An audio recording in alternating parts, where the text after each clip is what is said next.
చలికాలంలో ఒక కుక్క చాలా ఆకలితో ఉంది. దానికి తిండి లేదు, డబ్బు కూడా లేదు.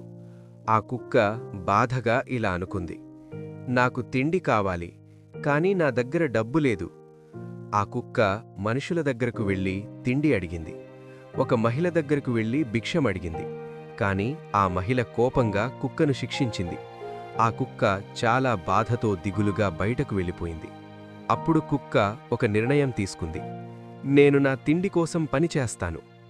ఆ కుక్క చిన్న చిన్న పనులు చేస్తూ పగలు రాత్రి అని తేడా లేకుండా కష్టపడి పనిచేసింది. క్రమంగా కొంత డబ్బు సంపాదించింది. డబ్బు వచ్చిన తర్వాత ఆ కుక్క ఒక భోజనశాలకు వెళ్ళి కడుపు నిండా తిండి తిన్నది. అప్పుడు ఆ కుక్క ఇలా అనుకుంది, నా జీవితమంతా నా తిండి కోసం పనిచేస్తాను. కొన్ని రోజుల తరువాత పెద్ద వరదలు వచ్చాయి.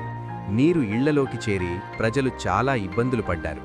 అది చూసిన కుక్క తన గురించి ఆలోచించకుండా ప్రజలకు సహాయం చేసింది. అది రక్షణ బృందంలో చేరి ఒక ధైర్యమైన కెప్టెన్ కుక్కలా పనిచేసింది.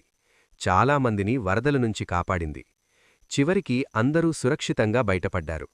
ప్రజలందరూ ఆ కుక్కను ఎంతో ఆనందంతో గౌరవంతో ప్రశంసించారు. ఆ కుక్క ఒక హీరోగా మారింది. కష్టపడటం, దయ, ఇతరులకు సహాయం చేయటం జీవితానికి నిజమైన అర్థమని ప్రజలు నేర్చుకున్నారు.